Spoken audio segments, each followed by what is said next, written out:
Flying into New York, I went with a group of missionaries. We had about 13, and there were a lot of Spanish missionaries, a few English, and then there were three of us that were going Chinese speaking. And we were picked up at the airport, and right after being picked up, the mission president and the assistants took us to Jamaica Queens, which is one of the most diverse places. Queens is the most diverse county or area in the United States. It has the most languages spoken of any area. At least that's what's reported online, and that's what everyone talks about in our mission. And so we went to Jamaica, and we were the only white people on the street. And having come from Utah, that was a big difference. But it was so incredible just to jump into the New York culture and meet people from all over the Caribbean, all over Africa. In that area, there were a lot of Indians and people from just all sorts of countries and Hispanics. Except I was a little worried because there weren't any Chinese people. And I was thinking, I want to speak Chinese, but I couldn't on that first day. But that was an incredible experience just to jump in, and they do that for every incoming group. So every group, every missionary on their first day will get to go to Jamaica Queens and hand out flyers and Mormon.org cards. We call it a street sweep, and get contact information and really just jump into the missionary work on day one.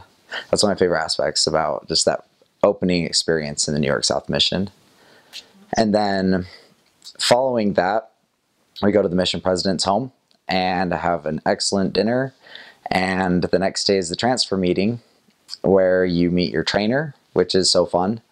And my trainer was from Hong Kong, Elder Tsung, but he goes by T-Sang because no one can pronounce his name properly.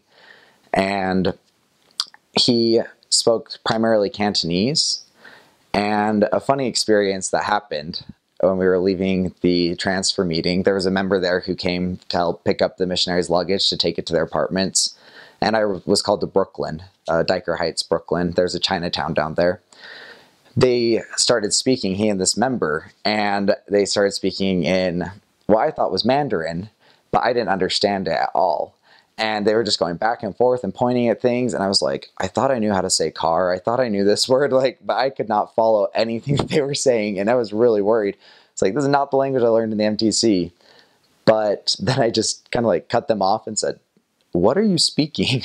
This isn't Mandarin, is it? And they're like, oh, it's Cantonese. I was like, oh gosh, thank goodness. So that was a funny experience right off the bat. But from there, everything worked out. And we went to our first area, taught a lesson right away. It was incredible with a member present, and I was really blessed to have a good trainer who just showed me how missionary work should be done from day one. And so it's fun. New York's a little overwhelming.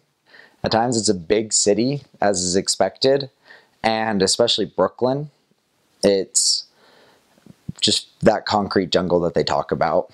You just have 3-4-story buildings lining each street as far as the eye can see, and there's a few parks scattered here and there.